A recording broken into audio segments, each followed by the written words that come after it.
Earlier this week, we passed a major milestone for ReasonIO without realizing at first.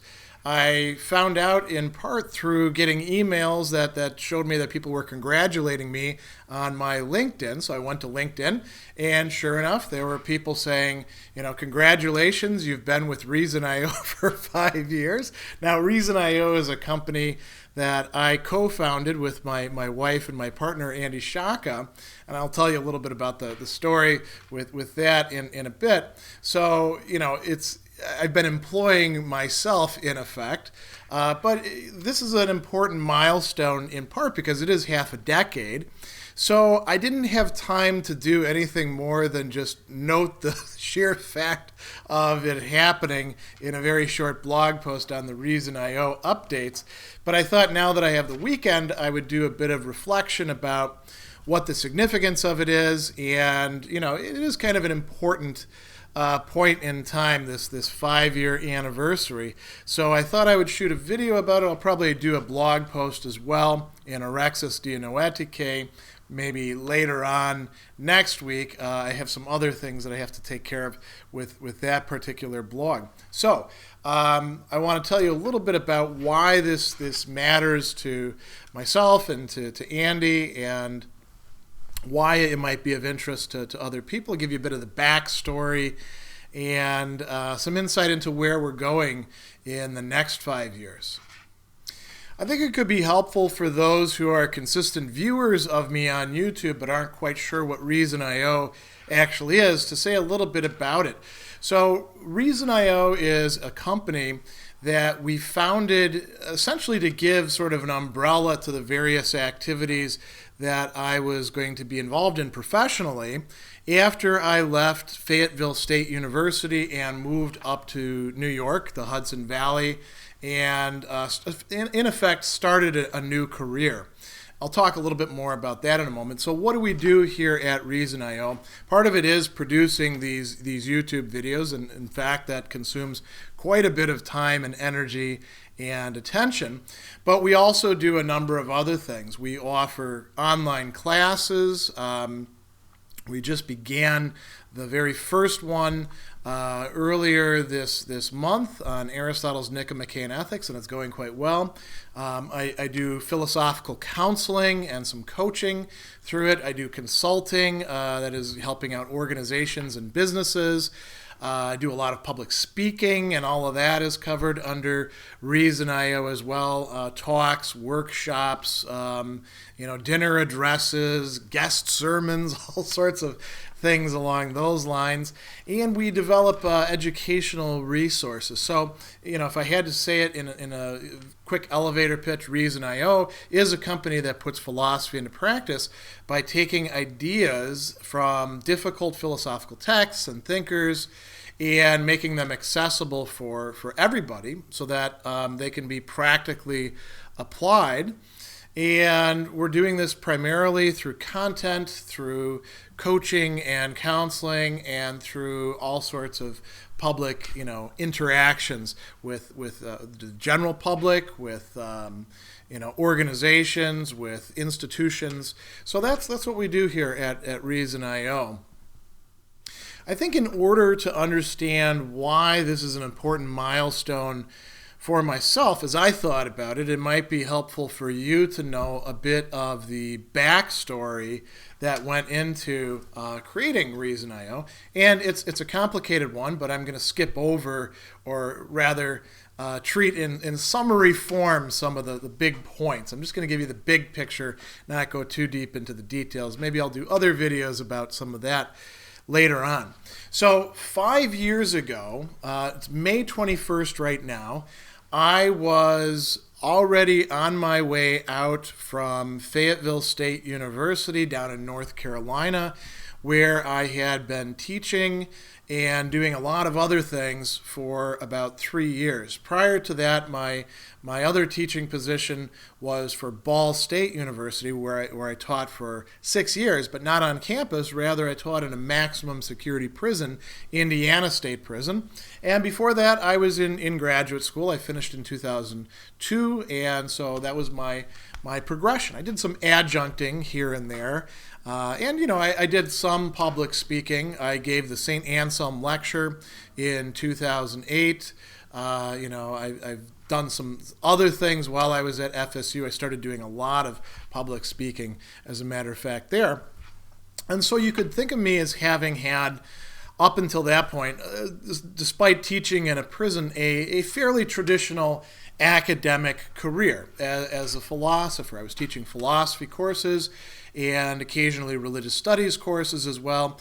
Down at Fayetteville State University, they didn't have a philosophy program, so I taught a lot of critical thinking classes. And I also got involved in some other activities that are important in academia. One of these is what we call faculty development, and that is, teaching teachers how to teach, essentially, helping them to develop their skills and to improve them and enhance student learning. Another thing I got involved with was what we call assessment of student learning. I just happened to be in the right place at the right time and have the right skill set, and I got brought in. And then another thing that was connected with that was academic leadership.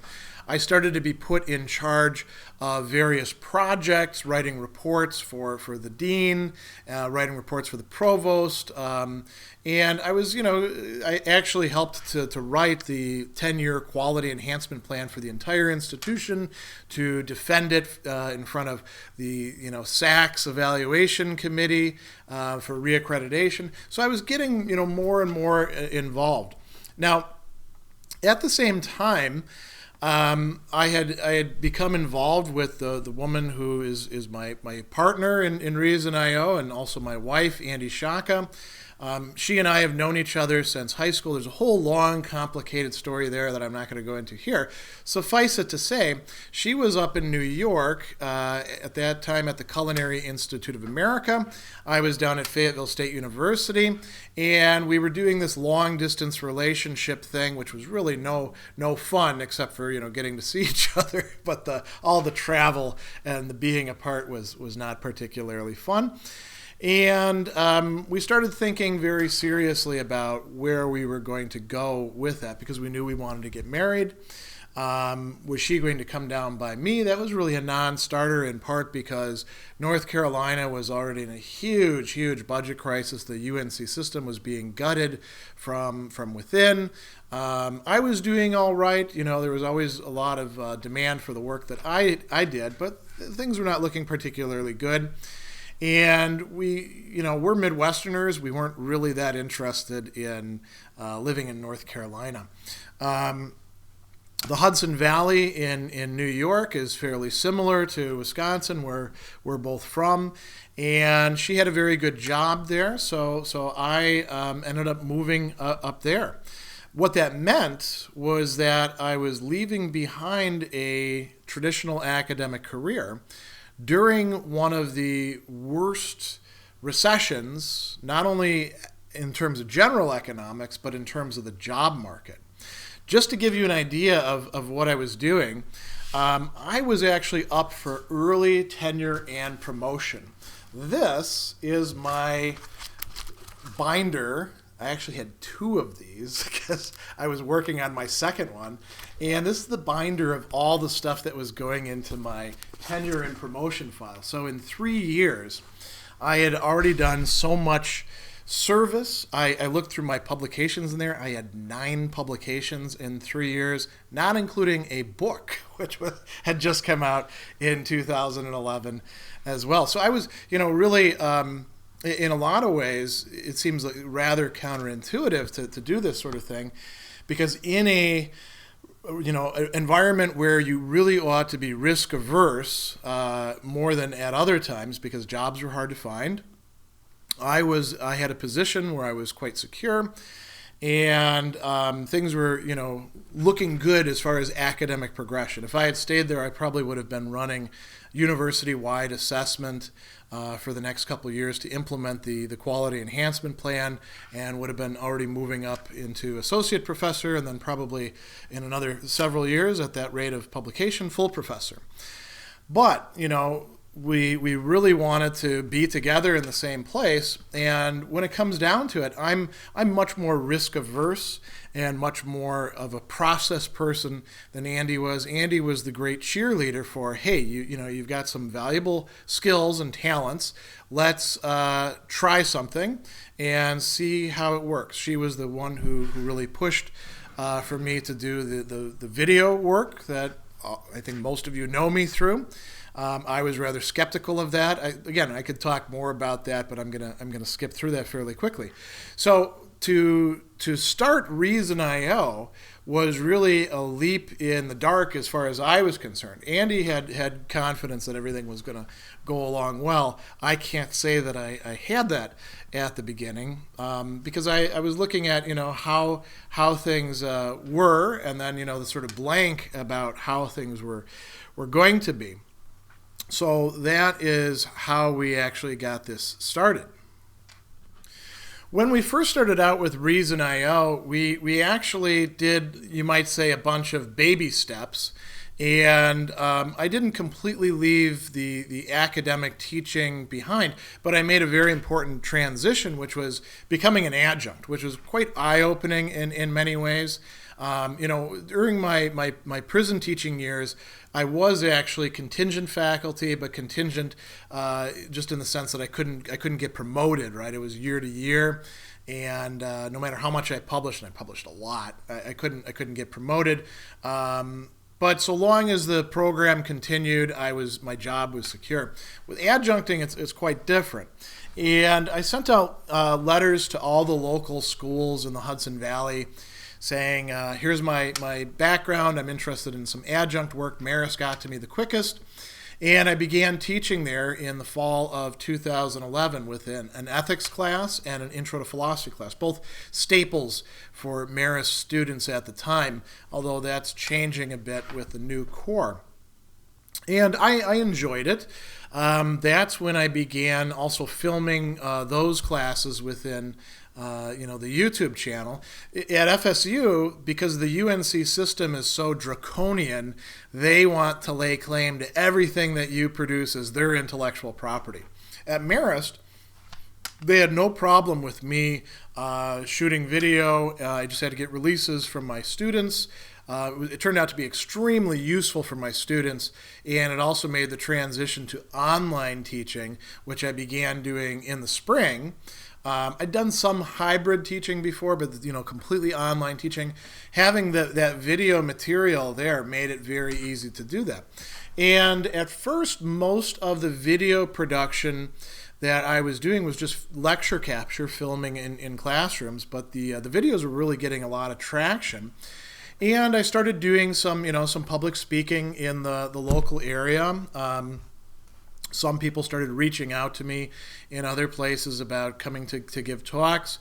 And we started thinking about what we were going to do with ReasonIO. We never made an awful lot of progress in the Hudson Valley school environment itself, which was a little bit closed compared to out here in the Midwest. As far as consulting opportunities, you get things here and there, but you had to actually work quite a lot to do it. And there's a huge learning curve to this as well. So while I was doing this, Andy was working full time at the Culinary. So that is what allowed me to actually be able to launch out into all of this, to engage in the video production, the public speaking, the blogging. And as time went on, we started adding more and more components to this, especially as what we call our digital footprint got wider and wider and wider, and people started contacting me and seeing if I wanted to be involved in things. So I ended up, after that, getting APPA, American Philosophical Practitioners Association, certified as a philosophical counselor, starting that out. I continued to teach for Marist, but at a certain point decided online teaching, that's all I want to do. I don't want to do the face-to-face stuff anymore. And I also got involved with several startup companies who were trying to, be the new thing for education.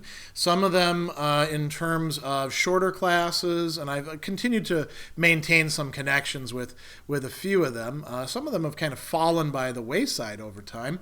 And then there were two that were engaged in college level teaching, Oplerno and the Global Center for Advanced Studies, both of whom I taught classes for as really one of the first people to put together high quality material for them. But then neither one have been able to take off successfully, and we really wanted to be on our own doing our own thing and being our own bosses. So a lot of different opportunities going on, and a lot of growth over the last 5 years. It's now at the point where I actually have to say no to more opportunities than I say yes to. Looking back on these last 5 years over the course of this weekend and reflecting on the path that we've had behind us and the path that we have ahead and the different projects that we've got going on at this time, I've drawn a few lessons that might be helpful for you or might be interesting for you. I know they certainly are important for me. One of these is that, it's taken me quite a long time to learn how to say no effectively at the right time, for the right reasons, all these sorts of things. Because when you're starting out, there's this tendency to think that any opportunity that comes your way, you need to seize it and do as much as you can with it. But over time, you wind up with so much going on that you still have only the same 24 hours per day every single day, and once a day is gone, you never get it back. So there's a lot of thinking through, well, can I commit to this? So for example, I'm now the editor of Stoicism Today. And by the time that they approached me and said, hey, the guy who had been the editor, we're thinking of stepping down. I know you've been involved with this project in writing, some blog entries and doing Stoic Week. Would you be interested in being the editor? We had to talk about this and think about whether I could afford the time commitment and whether it would make sense. Whereas in 5 years ago, I would have said, yeah, sign me right up. There are quite a few things like in the time period where we made that decision.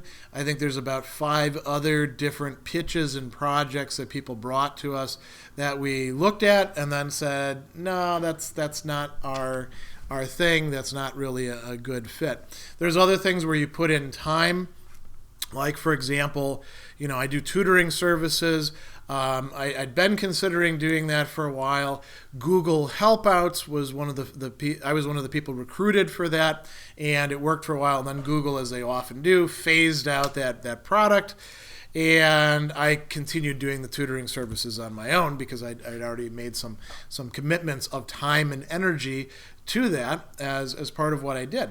So, learning how to prioritize, learning how to say yes and when to say no, that's a very important thing that took me quite a while to learn.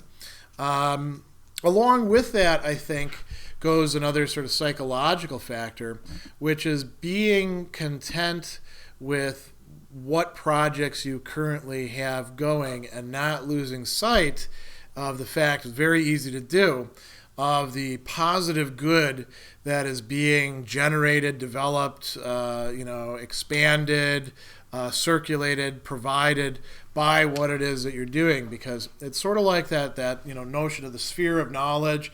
As it increases, you're constantly increasing the surface area as well, and you're becoming more and more aware of what you're not doing, what else you could be doing, what you could be doing better. It's important to maintain perspective and to see what you've actually gotten done and what resources you have generated and what people or institutions or organizations you actually have helped, rather than just simply looking at all the other possibilities, which are just possibilities, they're not actualities, that could have been done in their place. And the last thing I would say, for me, probably the biggest learning curve And this is, I think fairly typical for somebody coming from traditional academia, has been getting used to engaging in what we could call marketing, right? Actually sending out pitches to various places and saying, hey, you want to bring me in to talk? I can do this for you. I can do that for you. Engaging in all of that sort of stuff. Academics in general are pretty passive. They're used to, well, I'm going to get my classes and the school will fill them up with whatever students, and I'll just do what I do, and I'll continue doing my journal writing, sending out articles or working on my book. And if I have to do some service, I'll do that too, but I probably won't do an awful lot of seeking that sort of thing out. Well, when you're an entrepreneur, it's the entire flip side of that. If you're very passive, well, you're not going to remain an entrepreneur long, or you're not going to grow at all. So you constantly have to be putting yourself into a much more active mode, and that has taken quite a while for me. I've been been helped out quite a bit by having Andy with me and behind me, and also in front of me, because she's kind of more of a model for that sort of thing. Like I said, I'm more process oriented, a little bit more risk averse, a little bit more let's get this part done before we move on to that. But ReasonIO has been a great catalyst for doing that sort of thing.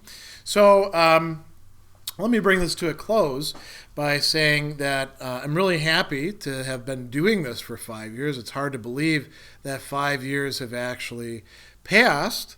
And I think that, I can't imagine going back to a traditional academic position. I could see doing a visiting professorship for a year, giving lectures on the sorts of things that I'm interested in doing, if indeed that ever comes up as a possibility. But I can't imagine ever going back on the academic job market and being content with the sort of things that, frankly, the academy at this time wants you to just accept and go along with. We're at a very interesting time in history. The internet has opened up huge vistas for us to fill up with content and our own activities. And so ReasonIO is our way of being able to do that and be our own bosses as we do that. And for me, I think what's most rewarding about it, I mentioned, marketing, and we could even talk about salesmanship if you wanted to. But it's different when you're doing this kind of work. If you're having to sell cars, particularly used cars that haven't been, kept up very well, you got to do a lot of selling. You might even have to lie to somebody once in a while. When your product is essentially the wisdom that has been accumulated and communicated for the last 2,500 years, just for me, within the Western tradition, that's a little bit different. You've got a product that does a lot of the selling for itself, provided I actually make it accessible for people. So if I can, explain Aristotle's Nicomachean Ethics to other people, or Plato's Symposium, or Nietzsche's Birth of Tragedy, or pick whatever else you want, in such a way that, allows them a productive contact with the text, Aristotle will do the rest of the selling. I don't need to, because the ideas are so robust and so interesting. So I've got a great job and a great product. Not entirely happy with my boss, but that's because my boss is me. You could always find some complaints with that. But jokes aside, this is really an important occasion for us, and so I'm really happy to have reached this point. And we've got some really great stuff coming up. Classes, a number of them being offered this fall. A lot of content being generated, still going on with the Half-Hour Hegel project. I'm going to be editing the Stoicism Today blog for quite a while. Doing a lot of other work, and I'm still doing traditional academic, publication and research as well. So 5 years in, very happy about that, and I think that's probably a good place to close.